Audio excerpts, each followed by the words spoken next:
Hi, welcome to what I assume will be a YouTube channel. I will be reading my art history textbook as I need to read it, and if a lot of people enjoy this, I might go back to the chapters that we have already done in class to help some more people out who would prefer somebody to read the book to them.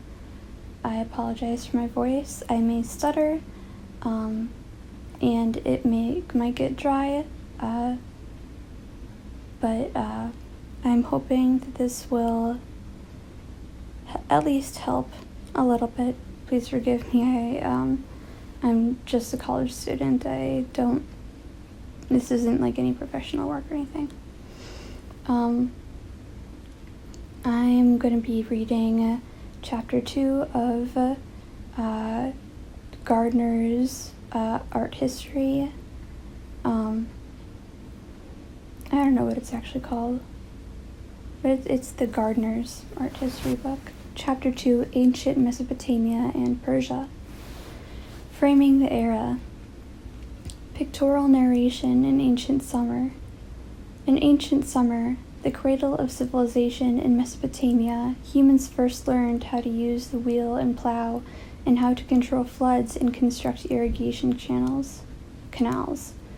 In the 4th millennium BCE, the Sumerians also invented writing and were the first to establish complex urban societies called city-states, and to use pictures to tell coherent stories far surpassing Stone Age artists' tentative efforts at pictorial narration. The work of Vase, found within the Inanna temple complex at Uruk, is the first great work of narrative relief sculpture known. Its depiction of a religious ceremony honoring Inanna incorporates all of the pictorial conventions that would dominate narrative art for the next 2,800 years. The artist divided the pictorial field into 3 bands, called registers or friezes, and placed all the figures on a Karlman ground line, a strict compositional format that marks a significant break with the more haphazard figure placement of Stone Age art. The lowest band shows crops above a wavy line representing water. Then comes a register with alternating ewes and rams. Agriculture and animal husbandry were the staples of the Sumerian economy, but the produce in the female and male animals are also fertility symbols. They underscore that Inanna blessed Uruk's inhabitants with good crops and increased herds. A procession of naked men moving in the opposite direction of the animals fills the band at the center of the vase. The men carry baskets and jars overflowing with the earth's abundance. They will present their bounty to the goddess as a votive offering, gift of gratitude to a deity usually made in fulfillment of a vow.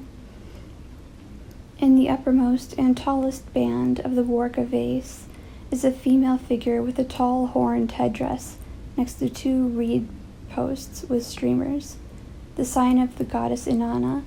Some scholars think that the woman is a priestess and not the goddess herself.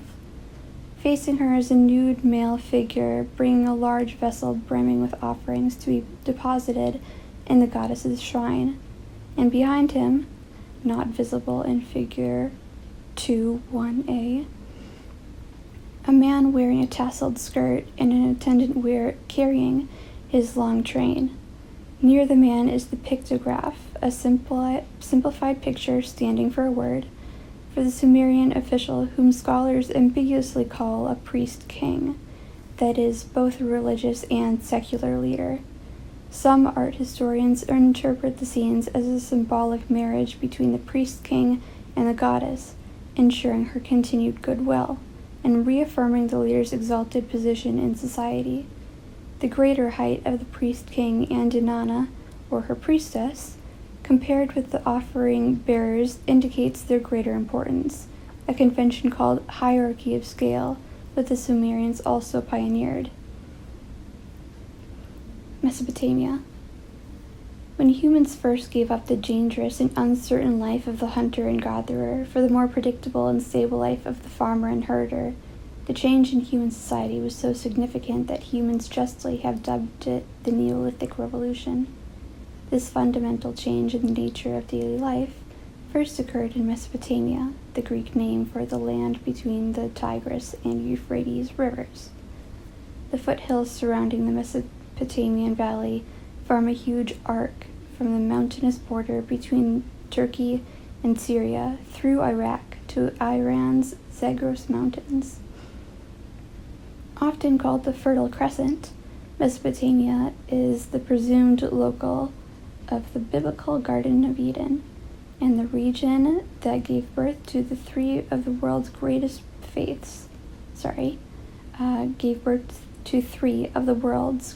modern faiths: Judaism, Christianity, and Islam.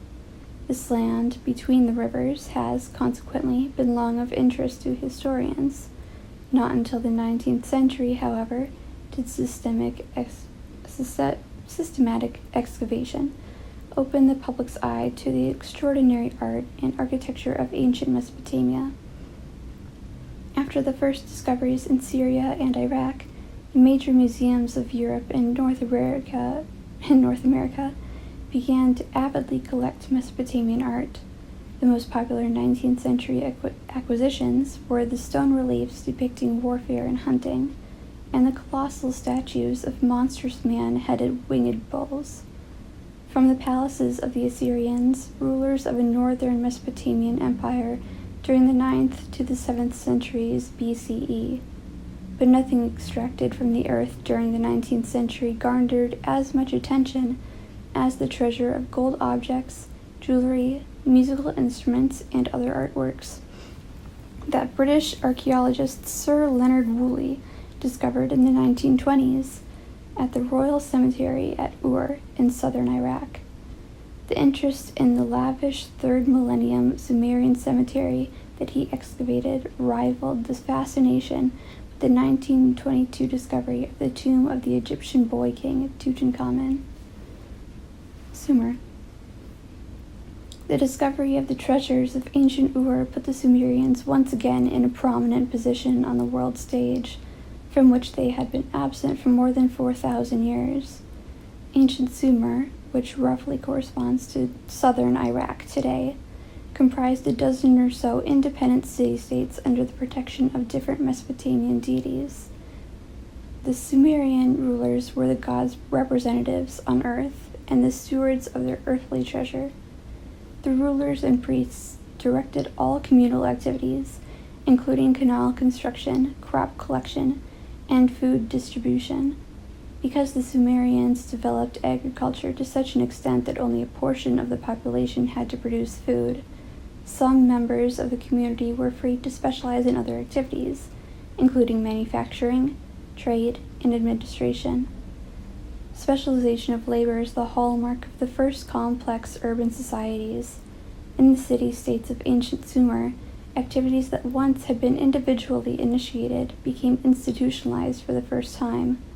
The city-state, whether ruled by a single person or a council chosen from among the leading families, assumed such functions as defense against enemies and the whims of nature, roles previously the responsibility of individuals and their extended families. The city-state was one of the many Sumerian innovations that transformed the ancient world. Writing. Another Sumerian invention of enormous importance was writing.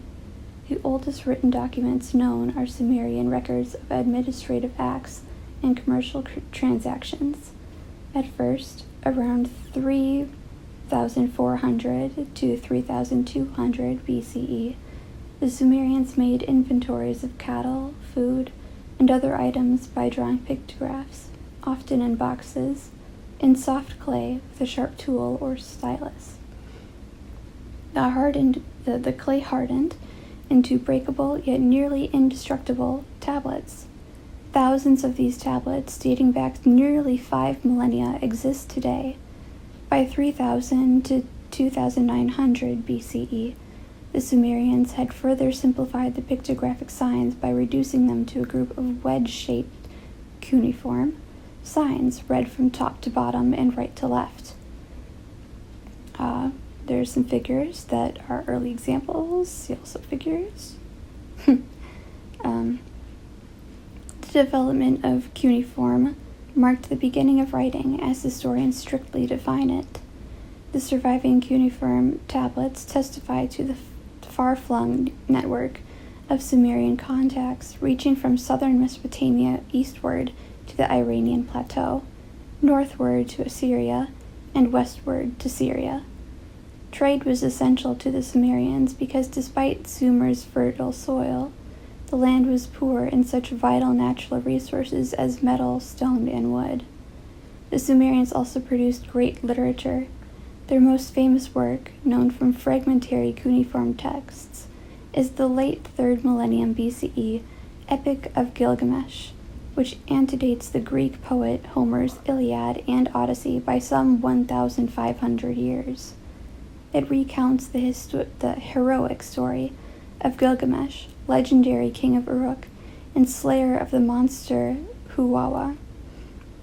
Translations of the Sumerian epic into several other ancient languages attest to the fame of the original version.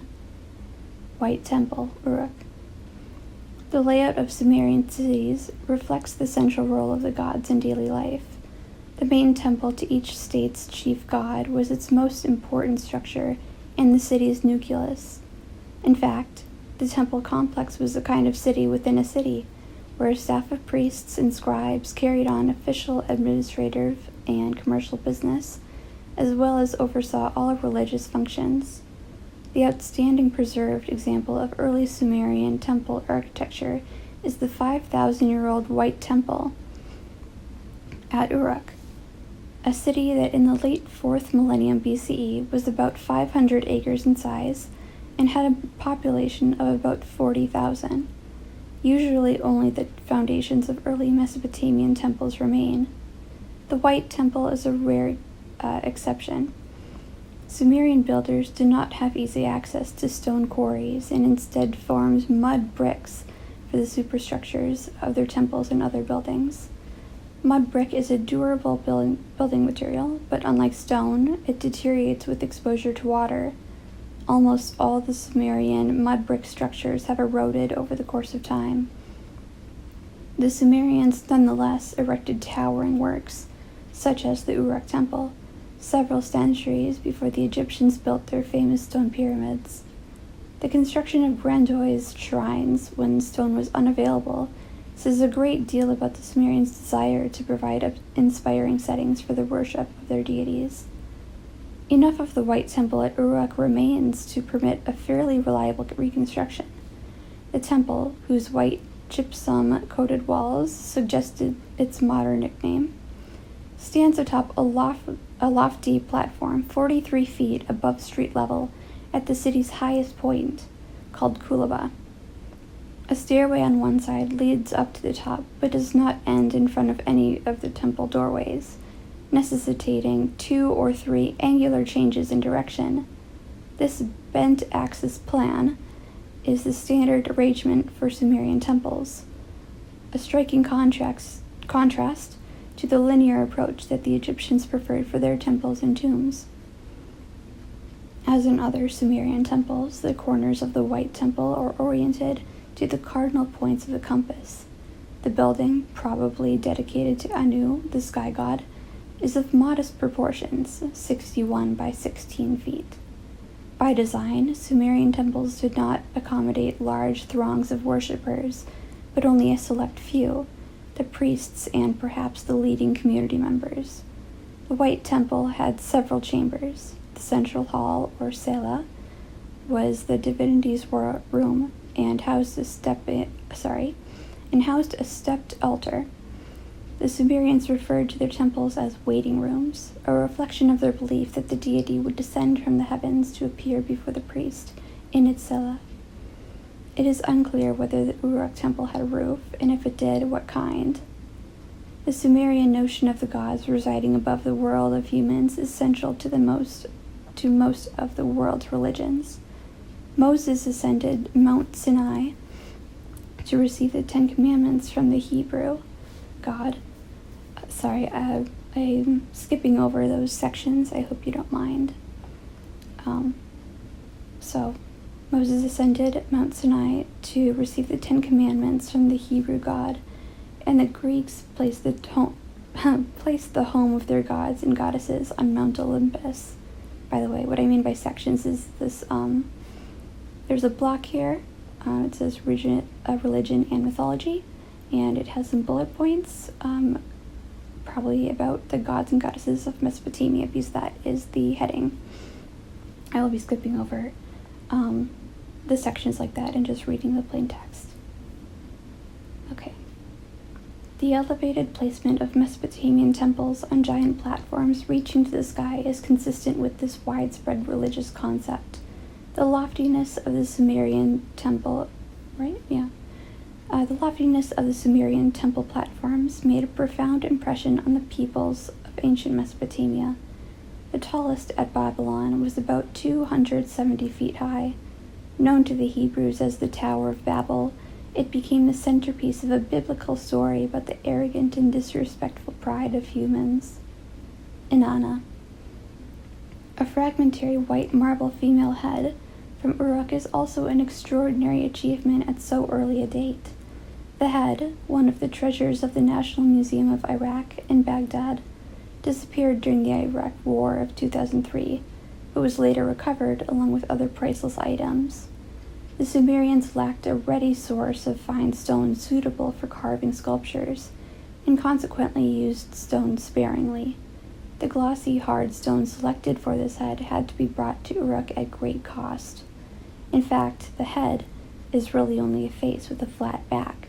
It has drilled holes for attachment to the rest of the head and the body, which may have been of wood, and would have been much less costly. Although found in the sacred precinct of the goddess Inanna, the subject is unknown. Many have suggested that the face is an image of Inanna, although others think that it portrays a mortal woman, perhaps a priestess. Often the present condition of an artwork can be very misleading, and this female head from Uruk is a dramatic example. Its original appearance would have been much more vibrant than the pure white fragmented preserved today. Colored shell or stone filled in the deep recesses for the eyebrows and the large eyes. The groove at the top of the head anchored a wig, probably made of gold leaf. The hair strands engraved in the metal would have fallen in waves over the forehead and sides of the face. The bright coloration of the eyes, brows, and hair likely overshadowed the soft modeling of the cheeks and mouth. The missing body was probably clothed in expensive fabrics and bedecked with jewels. Ushnana statuettes. The work of vase, also from the Inanna sanctuary of Uruk, provides some insight into the rituals in honor of the goddess. Further clues about Sumerian religious beliefs and votive practices come from sculptures deposited in Sumerian sanctuaries, especially the extensive group of statuettes reverently buried beneath the floor of a temple at Ishnuna, modern Tel Asmar. During remodeling of the sculpture, see Sumerian votive statuary above. Again, I'm skipping that section if you'll forgive me. Okay. Royal cemetery, or agriculture and trade brought considerable wealth to some of the city-states of ancient Sumer. Nowhere is this more evident than in the burial ground that the excavators of Ur dubbed the Royal Cemetery. Ur was one of the major Sumerian city-states and the home of the biblical Abraham. In the 3rd millennium BCE, the leading families of Ur placed their dead in vaulted chambers beneath the earth. Scholars still debate whether the deceased individuals were true kings and queens, or merely aristocrats, priests, and priestesses. But they were laid to rest in regal fashion. The archaeologists who explored the Ur cemetery uncovered gold helmets and daggers with handles of lapis lazuli, a rich azure blue stone, gold beakers and bowls, jewelry of gold and lapis lazuli, musical instruments, chariots, and other luxurious items inlaid with lapis lazuli, red limestone, and shells. Some of these materials had to be obtained at great cost from far away. Lapis lazuli, for example, was imported from Afghanistan. The luxury goods in the royal cemetery tombs testify not only to the wealth of those buried there, but also to the wide trade network of the Sumerians. The excavators also found dozens of bodies in the richest tombs, a retinue of musicians, servants, and charioteers, and soldiers who died, probably by voluntary drinking poison, in order to accompany the kings and queens into the afterlife. Bull-headed harps. One of the most important tombs in the royal cemetery of Ur was the burial place of Queen Puabi, wife of King Mescalamdug. Mescalamdug? Many historians prefer to designate her more conservatively and ambiguously as Lady Puabi, perhaps a high priestess of the moon god Nana. From Puabi's tomb comes a fragmentary harp that has been reconstructed on the basis of representations of similar instruments. A magnificent bull's head, fashioned of gold leaf over a wood core, caps the soundbox of Puabi's harp. The hair and beard of the bull are of lapis lazuli, as is the inlaid background of the soundbox, which features figures of shell and red limestone. The excavators unearthed a similar harp in the adjacent burial of Mescalamdug, which they dubbed the King's Grave. That harp also has a costly inlaid soundbox. And the uppermost of the four panels is a heroic figure embracing two man-bulls in a heraldic composition, symmetrical on either side of a central figure. Below are a jackal wearing a dagger and carrying a laden table, a lion holding a vase and a cup, an onager, which it says is a wild ass, playing a harp steadied by a dancing bear, a jackal playing a zither, a scorpion man, and a goat bearing goblets.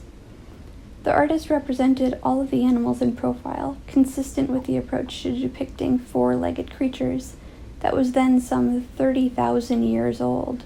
See How to Represent an Animal, page 17. The hero in the uppermost zone and the scorpion man at the bottom, like the Neolithic deer hunters at Katal, or maybe Setal, Hoyuk, and the figures on the Work of Ace are equally characteristically a composite of frontal and profile views. Sorry for all my stuttering. Oh, goodness gracious. Alright.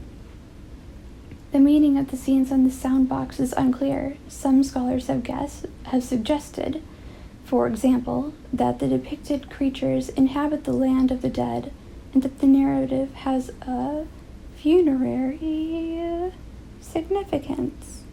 In any event, the soundbox is a very early instance of the recurring theme in both literature and art of animals acting as people. Later examples include Aesop's fables in ancient Greece, medieval bestiaries, and, in modern times, Walt Disney's cartoon animal actors. Cylinder seals. The excavators of the Ur cemetery found Puabi's remains on a bier in her tomb. Bier spelled B-I-E-R, by the way. Wearing an elaborate headdress and jewelry of gold, silver, lapis lazuli, carnelian, and agate. Near her body were pins to fasten her garment, and 3 cylinder seals, one of which gives her name in cuneiform script. The seal is typical of the period, consisting of a cylindrical piece of stone engraved to produce a raised impression when rolled over clay. In the upper zone, a woman, probably Puabi, and a man sit and drink from beakers, attended by servants. Below, male attendants serve 2 more seated men. As in other Sumerian artworks, all of the human figures are in composite views with large frontal eyes and profile heads, and the seated dignitaries are larger in scale to underscore their elevated position in the social hierarchy. Standard of Ur. not the costliest object found in the royal graves, but probably the most significant from the viewpoint of the history of art, is the Standard of Ur. This small wood box, inlaid with shell, lapis lazuli, and red limestone, has broad rectangular faces and narrow trapezoidal ends. It was found in a third tomb in the Ur cemetery on the ground next to a man's shoulder, and Woolley, the excavator, thought that the object was originally mounted on a pole. He postulated that the box was a kind of military standard, hence its nickname. The standard may instead have been the soundbox of a The standard may instead have been the soundbox of a musical instrument, but no consensus has ever been reached about its function. Varying interpretations have also been voiced about the narrative scenes that account for the box's fame today and its importance in the history of art. Stele of the Vultures.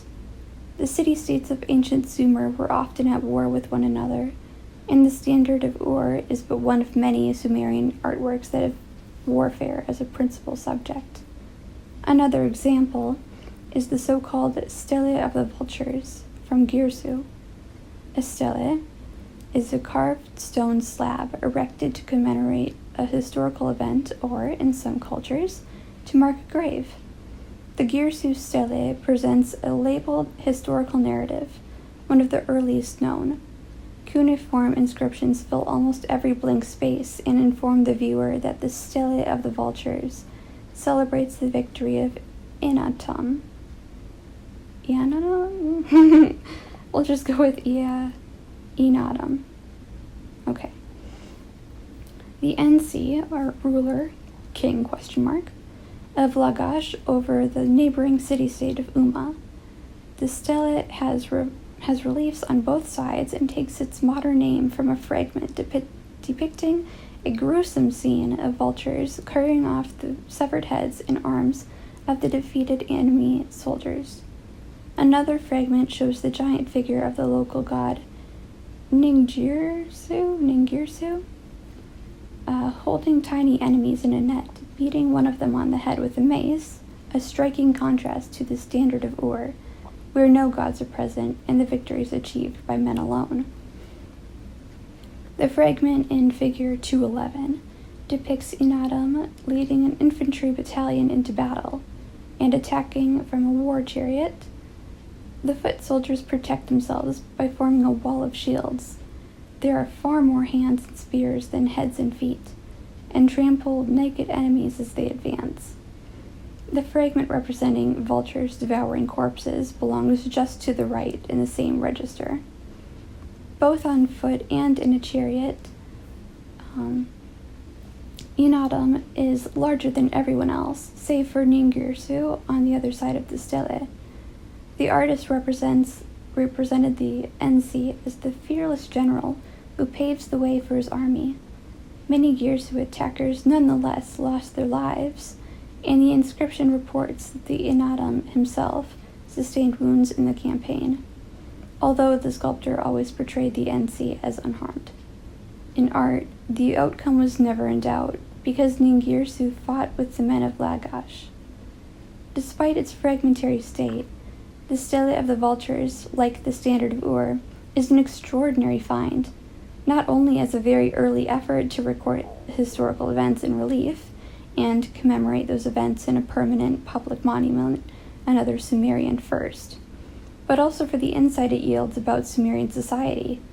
Through both words and pictures, the stele provides information about warfare and the special nature of the Sumerian ruler. Inatum was greater in stature than other men, and Ningirsu watched over him. According to the text, the NC was born from the god Enlil's semen, which Ningirsu implanted in his mother's womb. When Inatum incurred injuries in battle, the god shed tears for him. The inscription also says that it was Ningirsu who chose Inatum to rule Lagash and preside over all aspects of the city-state, both in war and in peace. This also seems to have been the role of the NC in the other cities of ancient Sumer. I think I'm gonna take a break, get some water, I'll be back. Okay. Akkad. In 2332 BCE, the loosely linked group of Sumerian city-states came under the domination of a greater ruler, Sargon of Akkad. Archaeologists have yet to locate the site of Akkad, but the city was in the vicinity of Babylon. The Akkadians were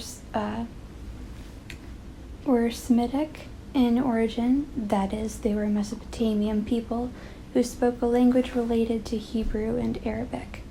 Their language, Akkadian, was very different from the language of Sumer, but they used the Sumerians' cuneiform characters for their written documents. Under Sargon, whose name means true king, and his followers, the Akkadians introduced a new concept of royal power based on unswerving loyalty to the ruler rather than to the city-state. Naram-Sin, Sargon's grandson, regarded the governors of his cities as mere royal servants and called himself king of the four quarters, in effect, ruler of the earth akin to a god. Akkadian portraiture. A magnificent copper head of an Akkadian king embodies this new concept of absolute monarchy. Found at Nineveh, I think. The head is all that survives of a statue knocked over in antiquity, perhaps when the Medes, a people who occupied the land south of the Caspian Sea, sacked the city in 612 BCE. Sorry, I think my heating just turned on. Okay. But the damage to the portrait was not the result solely of the statue's toppling. There are also signs of deliberate mutilation. To make a political statement, the attackers gouged out the eyes, once inlaid with precious or semi-precious stones, broke off the lower parts of the beard, and slashed the ears of the royal portrait. Later, parallels for this kind of political vandalism abound, for example, in the same region. The destruction of images of Saddam Hussein after the Iraqi ruler's downfall in 2003. Even in its mutilated state, however, the Akkadian portrait conveys the king's majesty, serenity, dignity, and authority. The portrait is also remarkable for the masterful way that the sculptor balanced naturalism and abstract patterning. The artist carefully observed and recorded the Akkadians' distinctive features. The profile of the nose and the long curly beard, and brilliantly communicated the differing textures of flesh and hair, even the contrasting textures of the mustache, beard, and braided hair on top of the head. The coiffures, triangles, lozenges, I think, and overlapping discs of hair, and the great arching eyebrows that gave such character to the portrait reveal that the sculptor was also sensitive to formal pattern. No less remarkable is the fact that this is the oldest known life-size hollow-cast metal sculpture. Hollow-casting is a production technique requiring great skill in many steps, including the forming of molds, casting, welding, engraving, and polishing. Naram-Sin Stele. The godlike sovereignty claimed by the kings of Akkad is also evident in the victory stele set up by the Naram-Sin at Sipar. This stele commemorates the Akkadian ruler's defeat of the Lullaby. Right? Lullaby. Sure. Lullaby? I'll go with lullaby. It's probably wrong. A people of the Iranian mountains to the east. It carries two inscriptions, one in honor of Naram-Sin, and one naming the Elamite king who captured Sipar in 1157 BCE and took the stele as booty back to Susa gosh, I'm so sorry. In southwestern Iran, the Stella's find spot. The sculptor depicted Naram-Sin leading his army up the slopes of a wooded mountain. His routed enemies fall, flee, die, or beg for mercy. The king stands alone, far taller than his men, treading on the bodies of two of the fallen Lullaby. Definitely saying that wrong. He wears the horned helmet, signifying divinity, the first representation of a king as a god in Mesopotamian art. The least three favorable stars, the stella is damaged at the top. Symbols of the gods shine on his triumph. By storming the mountain, Naram-Sin also seems to be scaling the ladder to the heavens, same idea that lies behind the Mesopotamian temples on their elevated platforms. His troops march up the mountain behind him in orderly files, suggesting the discipline and organization of the king's forces.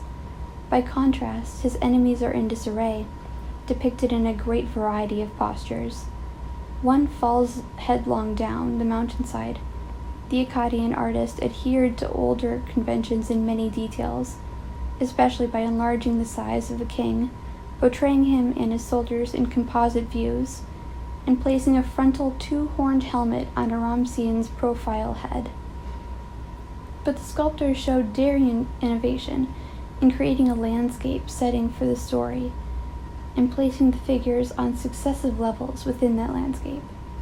Among extant Mesopotamian works, this is the first time an artist rejected the standard format of gosh, I'm so sorry.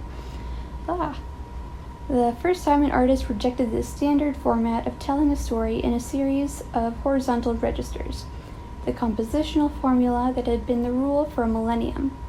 The traditional frieze format was the choice, however, for an alabaster disc that is in other respects, an equally distinctive find. Alright, Third Dynasty of Ur. Around 2150 BCE, a mountain people, the Gutians, brought an end to Akkadian power. The cities of Sumer, however, soon united in response to the alien presence, drove the Gutians out of Mesopotamia, and established a Neo-Sumerian state ruled by the kings of Ur. Historians call this period the Neo-Sumerian Age, or the Third Dynasty of Ur. Ziggurat-Ur. The most imposing extant Neo-Sumerian monument is the 50-foot-high mud brick ziggurat at Ur. Begun at the foundation of the Third Dynasty, Ur-Nama, and completed by his son and successor, Shulgi. A millennium later than Uruk's more modest white temple, the Ur Ziggurat is the oldest preserved tiered temple platform. The platform of the White Temple is commonly, if incorrectly, called a ziggurat. It is a single-story platform. The Neo-Sumerian builders used baked bricks. God, what's wrong with my mouth today? The Neo-Sumerian builders used baked bricks laid in bitumen, an asphalt-like substance, for the facing of the entire monument. Today, most of the bricks are part of the modern reconstruction. 3 ramp-like stairways of 100 steps each converge on a tower-flanked gateway. From there, another flight of steps, which has not been rebuilt, probably led to the temple in honor of the god Nana that once crowned the ziggurat, the corners of which are aligned to the cardinal points. Gudea of Lagash. Of all the preserved sculptures of the Third Dynasty of Ur, the most notable and numerous are those portraying Gudea. Please let that be how it's spelled. The NC of Lagash around 2100 BCE. His statues show him seated or standing, hands usually tightly clasped, head shaven, sometimes wearing a brimmed sheepskin hat and always dressed in a long garment that leaves one shoulder and arm exposed. He has a youthful face with large, arching, herringbone-patterned eyebrows, framing wide-open eyes. Almost all of his portraits are of polished diorite, a rare and costly dark stone that had to be imported from present-day Oman. Diorite is also extremely hard and difficult to carve. Underscoring the prestige of the material, which in turn lent prestige to Guday's portraits, is an inscription on one of his statues. Quote, "This statue is made neither of silver nor from lapis lazuli, nor copper, nor tin, nor bronze, but of diorite." End quote. Indeed, the inscriptions on Guday's portraits furnish a rare explicit record in the 2nd millennium BCE or earlier of a patron's motivations for commissioning artworks. Babylon. The resurgence of Sumer was short-lived. The last of the kings of the 3rd dynasty of Ur fell at the hands of the Elamites, who ruled the territory east of the Tigris River. In the following 2 centuries, the traditional Mesopotamian political pattern of several independent city-states existing side by side re-emerged. One of those city-states was the Mari, home of Ur-Nashe, in the 3rd millennium, and ruled by Zimri-Lin in the 18th century BCE. Another was Babylon, the probable provenance of one of the most fascinating surviving Mesopotamian artworks, the plaque acquired by the British Museum in 2003 and nicknamed Queen of the Night. Hammurabi. Babylon's most powerful king was Hammurabi, who established a centralized government in southern Mesopotamia in the area known as Babylonia, after its chief city. Hammurabi was famous in antiquity for his conquests, but he is best known today for his laws, which he enacted more than 1,000 years before Draco provided Athens with its first comprehensive law code, and when parts of Europe were still in the Stone Age. Hammurabi's laws prescribed penalties for everything from adultery and murder to the cutting down of a neighbor's trees. Hammurabi's stele is noteworthy artistically as well. At the top, the sculptor depicted the sun god, Shamash, in the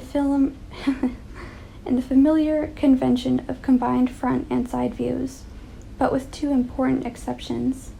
Shamash's great headdress with its 4 pairs of horns is in true profile, so that only 4, not all 8, of the horns are visible.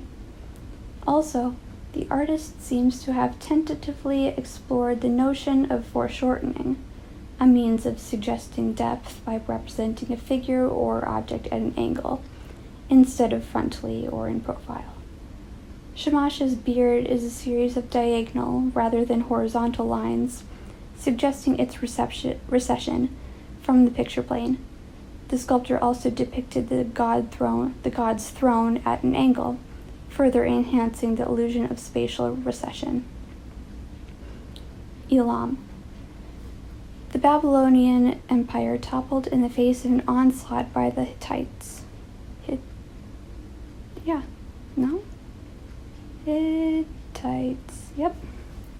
By the Hittites, an Anatolian people whose heavily fortified capital was at Hattusa,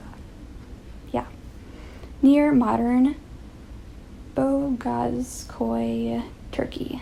Wow, just a bunch of words that I don't know how to say. That's fun. Okay. After sacking Babylon around 1595 BCE, the Hittites abandoned Mesopotamia and returned to their homeland, leaving Babylon in the hands of the Kassites. To the east of the Babylon was Elam, which appears in the Bible as early as Genesis 10:22. At the Elamite capital of Susa in present-day Iran, archaeologists have discovered painted pottery dating as far back as the Neolithic period. Elam reached the height of its political and military power during the second half of the second millennium BCE. At that time, the Elamites were strong enough to plunder Babylonia and carry off the stelae. I think that's supposed to be plural, like a S-T-L-A-E, yeah, instead of S-T-E-L-E. So plural, carry off the plural stelae of Naram-Sin and Hammurabi, and triumphantly display them as war spoils in Susa. Napir-Asu, a life-size bronze and copper statue of Queen Napir-Asu, wife of the most powerful Elamite kings, Antosh-Napirisha, is one of the most important finds from Susa. Discovered in the Nin Hursag Temple. Discovered in the Nin Hursag Temple, the statue weighs 3,760 pounds, even in its fragmentary and mutilated state, because the sculptor, incredibly, cast the statue with a solid bronze core inside a hollow cast copper shell. The bronze core increased the cost of the statue enormously, but the queen wished her portrait to be permanent. Immovable votive God, I'm so sorry. Immovable votive offering in the temple where archaeologists found it. In fact, the Elamite inscription on the queen's skirt explicitly asks the gods to protect the statue. It says, He who would seize my statue, who would smash it, who would destroy its inscription, who would erase my name, may he be smitten by the curse of the gods, that his name shall become extinct, and that his offspring be barren, that Ishtar, the great goddess, shall sweep down on him. This is Napir-Asu's offering. There you go. Okay. Napir-Asu's portrait thus falls within the I swear to God. Alright. Napir-Asu's portrait thus falls within the votive tradition dating back to the 3rd millennium BCE, Ishnuna and Mari.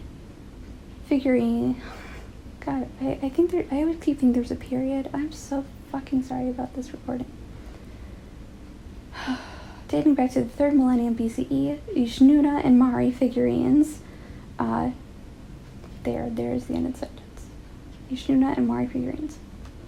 In the Elamite statue, the Mesopotamian instinct for cylindrical volume is again evident. The tight silhouette, strict frontality, and firmly crossed hands held close to the body are all enduring characteristics common to the Sumerian statuettes.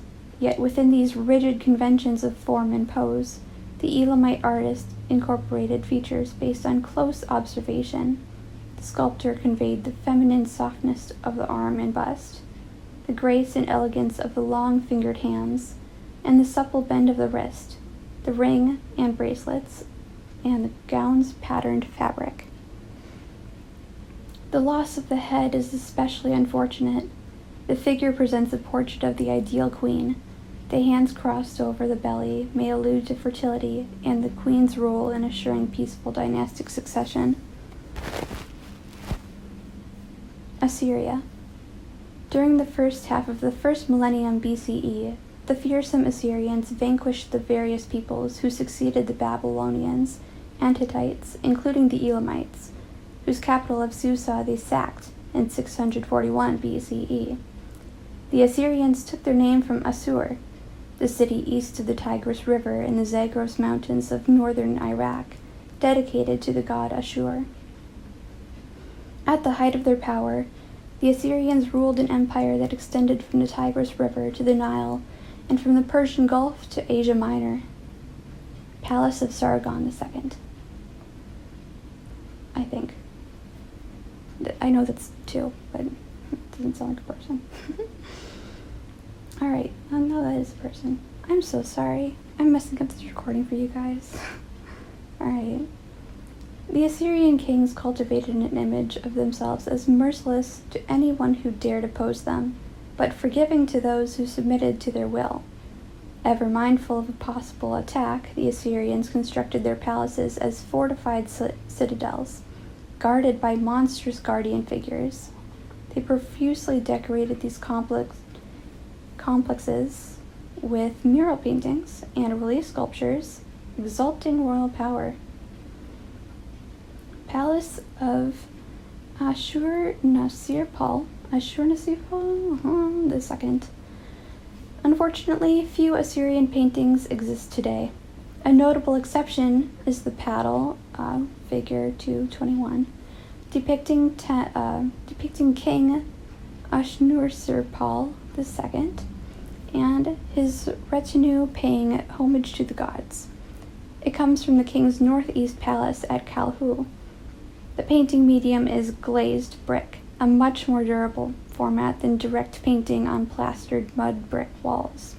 The technique used a millennium earlier in Zimri-Lim's palace at Mari. The Assyrian painter first applied lines and colors to a clay panel and then baked the clay in a kiln, fusing the colors to the clay.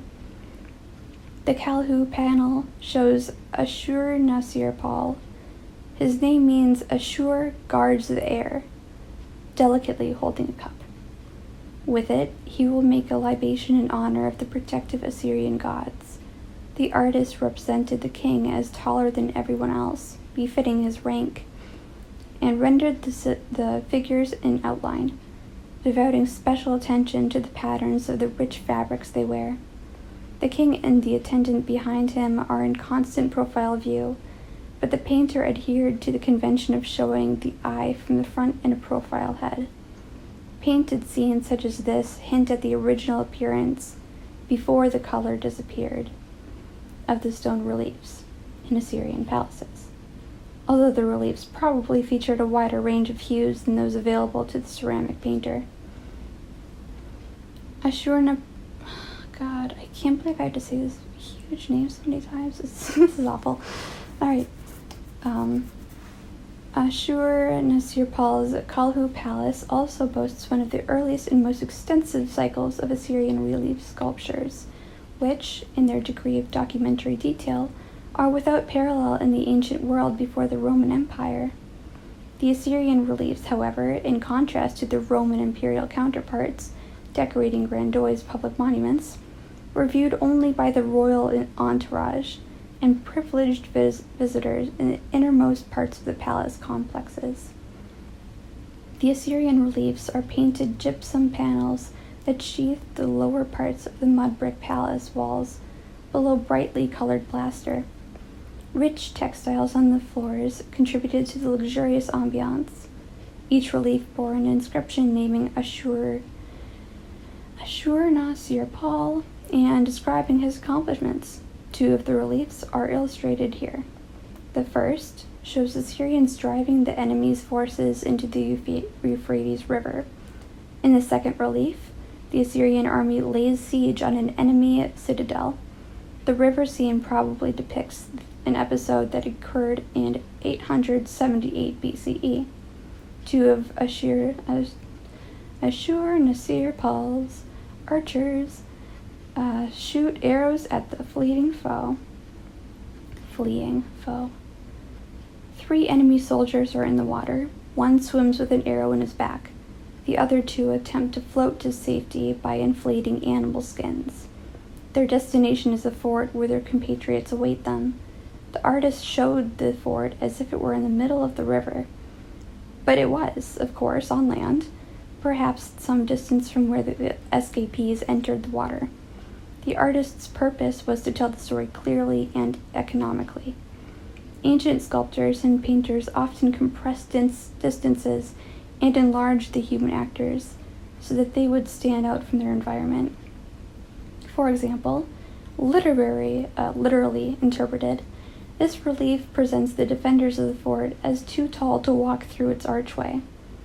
Compare Suram Sin and his men scaling a mountain in figure 213.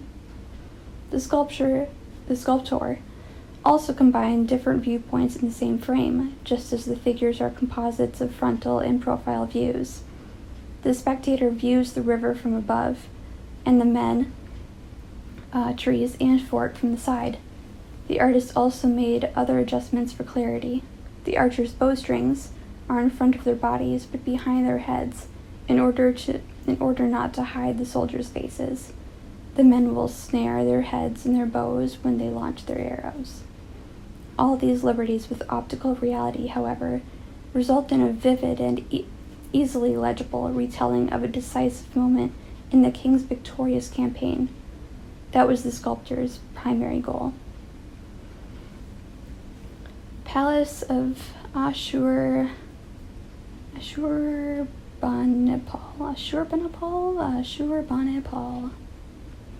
Okay. 2 centuries later, other Assyrian artists carved hunting reliefs for the Nineveh palace of the conqueror. 2 centuries later, other Assyrian artists carved hunting reliefs for the Nineveh palace of the conqueror of Elamite Susa, Ashburnapal. Yep, we're just going to say this however it comes out. Okay, whose name means Ashur is the creator of the sun. Sun as in daughter and son, not sun as in the sky. The Greeks called him Sardanapalus. Really? Sardanapalus. Sardanapalus? Wow, okay. Sorry, all I can think of is sardines. And the French painter Eugene Delacroix, immortalized the Assyrian king in the 19th century in one of the most dramatic canvases of the Romantic era in Europe. The Assyrians, like many other societies before and after, regarded I found this on the web. God damn it, Siri. Alright. The Assyrians, like many other societies before and after, regarded prowess in hunting as a manly virtue on par with success in warfare. The royal hunt did not take place in the wild, however, but in a controlled environment, ensuring the king's safety and success. In Figure 223, lions released from cages in a large enclosed area charged the king, who, in his chariot and with his attendants, thrusts a spear into a savage lion. The animal leaps at the king even though it already has 2 arrows in its body. All around the royal chariot is a pathetic trail of dead and dying animals, pierced by what appear to be far more arrows than needed to kill them. Blood streams from some of the lions, but they refuse to die. The artist brilliantly depicted the straining muscles, the swelling veins, the muzzles, wrinkled skin, and the flattened ears of the powerful and defiant beasts. Modern sympathies make this scene of carnage a kind of heroic tragedy, with the lions as protagonists. It is unlikely, however, that the king's artists had any intention other than to glorify their ruler by showing the king of men pitted against and repeatedly besting the king of beasts, portraying Ashurbanipal's beastly foes as possessing courage and nobility, as well as the power to kill, made from the king's accomplishments that much grander. The Assyrian Empire was never very secure, however, and most of its kings had to fight revolts throughout Mesopotamia. Assyria's conquest of Elam in the 7th century BCE, frequent rebellions in Babylonia apparently overextended its resources. During the last years of Ashurbanipal's reign, the empire began to disintegrate. Under his successors, it collapsed from the simultaneous onslaught of the Medes from the east and the resurgent Babylonians from the south. Neo-Babylonian kings held sway over the former Assyrian Empire until the Persian conquest. Neo-Babylonia. The most renowned of the Neo-Babylonian kings was Nebuchadnezzar.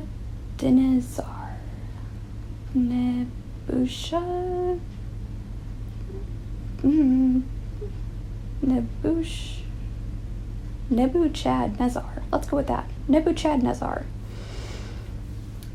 Alright. Nebuchadnezzar II, whose exploits are recounted in the Bible's Book of Daniel. Nebuchadnezzar restored Babylon to its rank as one of the great cities of antiquity. The Greeks and Romans recounted the Hanging Gardens of Babylon among the 7 wonders of the ancient world, and the Bible immortalized the city's enormous ziggurat as the Tower of Babel. Ishtar Gate. With Nebuchadnezzar's Babylon was a mud brick city, with dazzling blue glazed bricks adorned the most important monuments, such as the 47-foot-high Ishtar Gate, actually a pair of gates, one of which had been restored and installed in the Vordera city. Oh my God, how on earth do you pronounce that? Vordera cities. I am so sorry, guys. I'm just gonna refer to that long word as Vordera. Sia. I'm gonna say Vordera Sia because that's way too long and I don't know how to pronounce it. I'm so sorry. Near Eastern Museum in Berlin, the Ishtar Gate consists of a large arcuated or arch-shaped opening flanked by towers and features glazed bricks with reliefs of animals, real and imaginary. The Babylonian builders molded and glazed each brick separately, then set them in proper sequence on the wall. On the Ishtar Gate, profile figures of Marduk and Nabu's dragon and Adad's bull alternate. Lining the processional way leading up to the gate were reliefs of Ishtar's sacred lion, glazed in yellow, brown, and red, against a lapis lazuli blue background. Persia.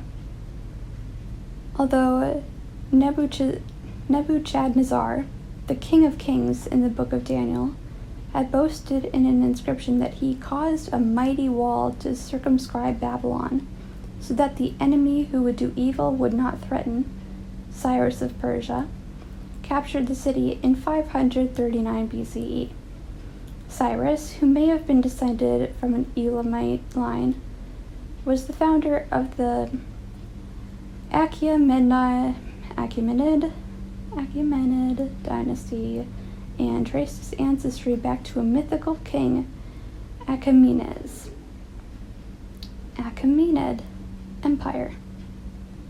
Babylon was but one of the Achaemenids' conquests. Egypt fell to them in 525 BCE, and by 480 BCE they boasted the largest empire the world had yet known, extending from the Indus River in South Asia to the Danube River in northeastern Europe. If the Greeks had not succeeded in turning back the Persians in 479 BCE, they would have taken control of southeastern Europe as well. The Achaemenid line ended with the death of Darius III in 330 BCE, after his defeat at the hands of Alexander the Great. Persepolis. The most important source of knowledge about Persian art and architecture is the ceremonial and administrative complex within the citadel at Persepolis, which the successors of Cyrus, Darius I, and Xerxes built between 521 and 465 BCE. Situated on a high plateau, the heavily fortified complex of royal buildings stood on a wide platform overlooking the plain. Alexander the Great Alexander the Great razed the site in 330 BCE in a gesture symbolizing the destruction of Persian imperial power. Some said it was an act of revenge for the Persian sack of the Athenian Acropolis in 480 BCE. Nevertheless, even in ruins, the Persepolis citadel is impressive. The approach to the citadel led through a monumental gateway called the Gate of All Lands, a reference to the harmony among the peoples of the vast Persian Empire. Assyrian-inspired colossal man-headed winged bulls flanked the great entrance. Broad ceremonial stairways provided access to the platform in the immense 1,173 square foot Royal Audience Hall, or Apadana, in which at least 10,000 guests could stand at one time. Although the hall had mud brick walls, the floors were paved in stone or brick, and the Apadana's chief feature, its forest of 36 colossal columns, was entirely of stone. The columns consisted of tall bases with a ring of palm leaves, 57-foot shafts with flutes, and enormous capitals composed of stacked volutes. See Doric and Iconic orders, page 116 for the architectural terminology.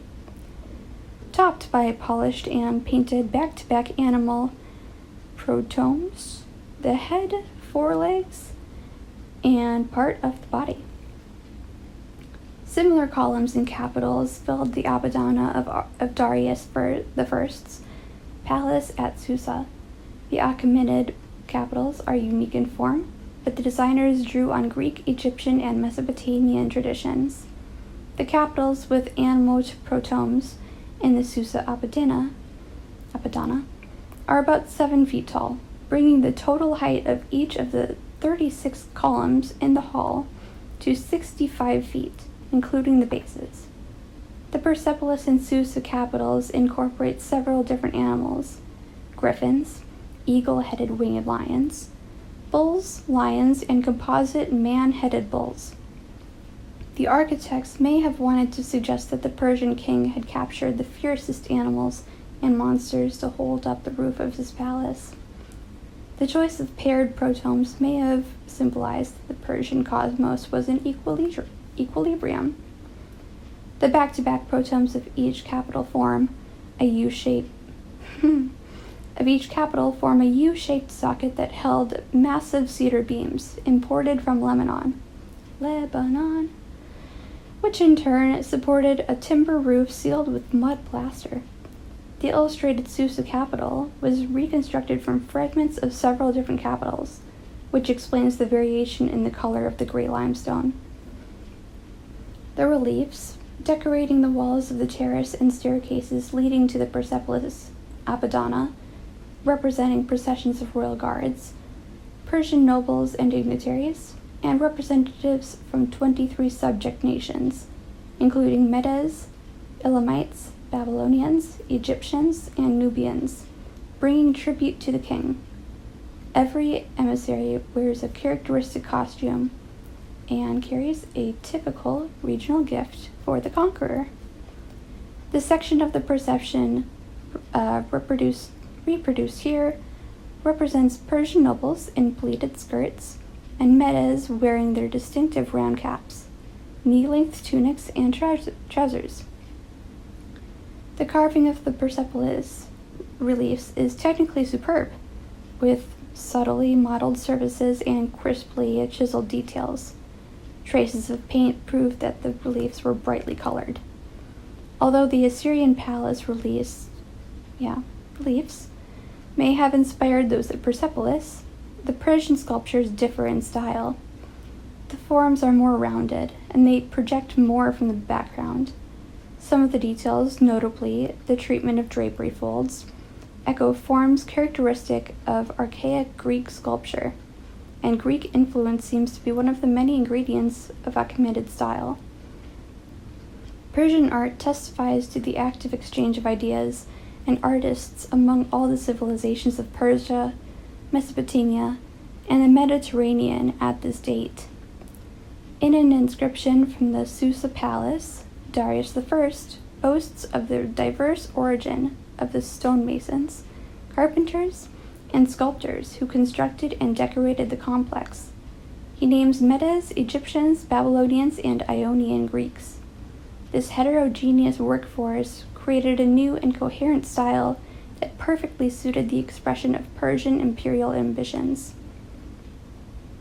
Achaemenid Rhiton. When the Achaemenid kings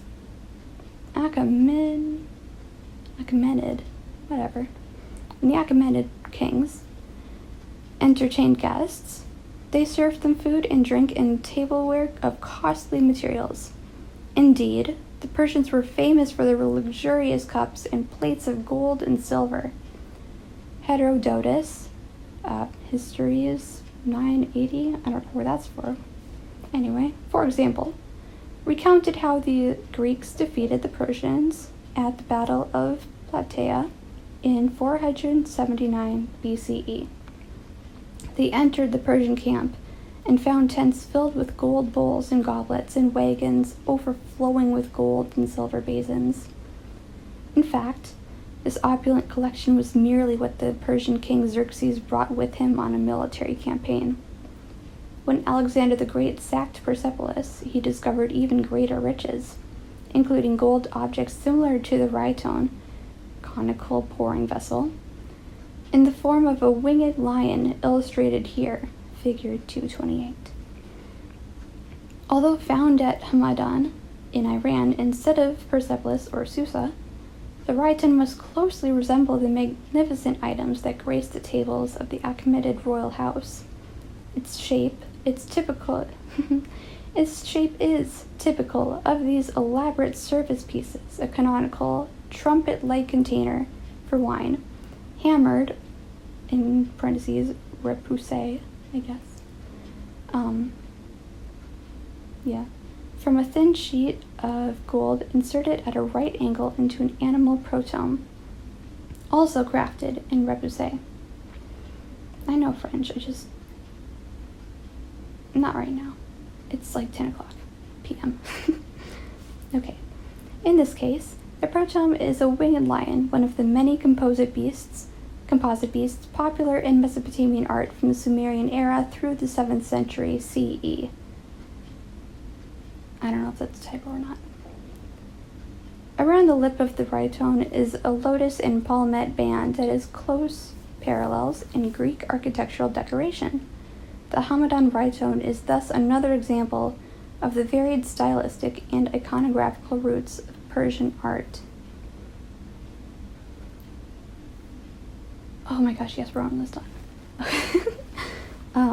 Hang on there, guys. I think we have just a little bit more left. Sasanian Empire. Alexander the Great's conquest of the Achaemenid Empire in 330 BCE marked the beginning of a long period of first Greek and then Roman rule of large parts of Mesopotamia and Persia, beginning with one of Alexander's former generals, Seleucus. Let's go with that. Seleucus. Founder of the Seleucid dynasty. In the 3rd century CE, yes, it's not a typo. However, a new power rose up in Persia that challenged the Romans, and sought to force them out of Asia. The new rulers called themselves Sasanians.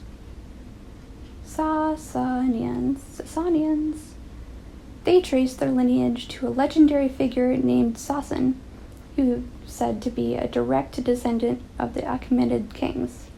The first Sasanian king, Ardashir I, founded the new Persian Empire in 224 CE after he defeated the Parthians, another of Rome's eastern enemies.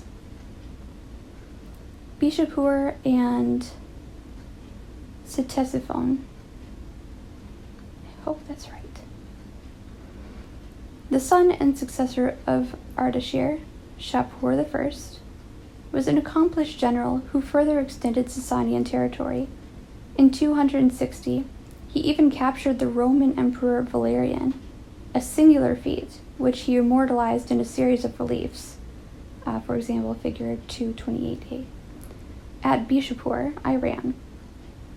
Traditionally also thought to have been the work of Shapur I. I'm such an idiot. Also thought to have been the work of Shapur I is the Great Palace at Ctesiphon.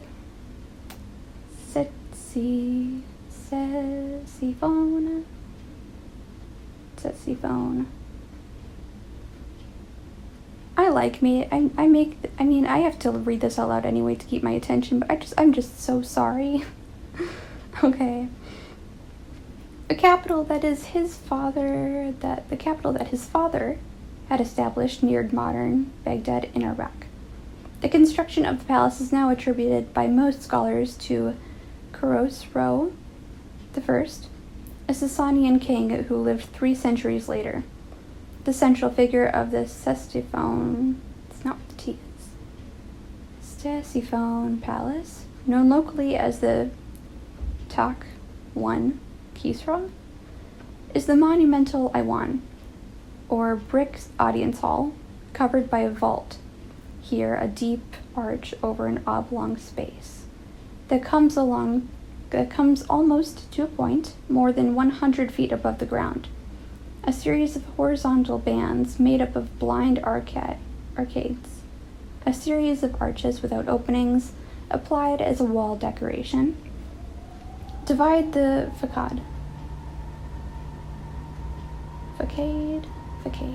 divide the facade, which is the building front, to the left and right of the Iwan. Guess my heating turned out again.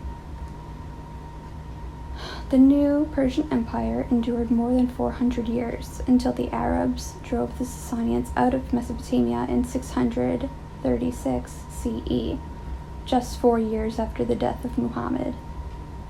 But the prestige of Sasanian art and architecture long outlasted the empire.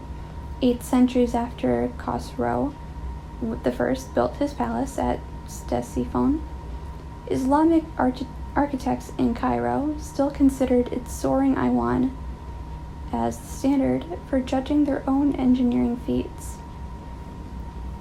And there we go. We have the big picture, and after that is chapter 3. I hope I helped somebody. Bye. Hi. So, I know this isn't the best lighting. I just wanted to put a little insert at the end here, telling you guys if you have any suggestions. You can put that in. Warning, I'm not going to edit, okay? I do not have the time to go through these long recordings and edit, although, that I know that would be better and stuff. I'm sorry. But I think I do know how to lower the pitch. I know how to speed up the voice for sure, without getting it a higher pitch, pretty sure. So if that would help, if you guys want that, if anybody is there that wants that, put it in the comments. Tell me. It's an easy fix for if you guys would prefer that. I live right next to a street. I hope this helped, and I hope you guys are having a good day, or a good night, or a good early morning, because that's probably what my night is going to turn into pretty soon.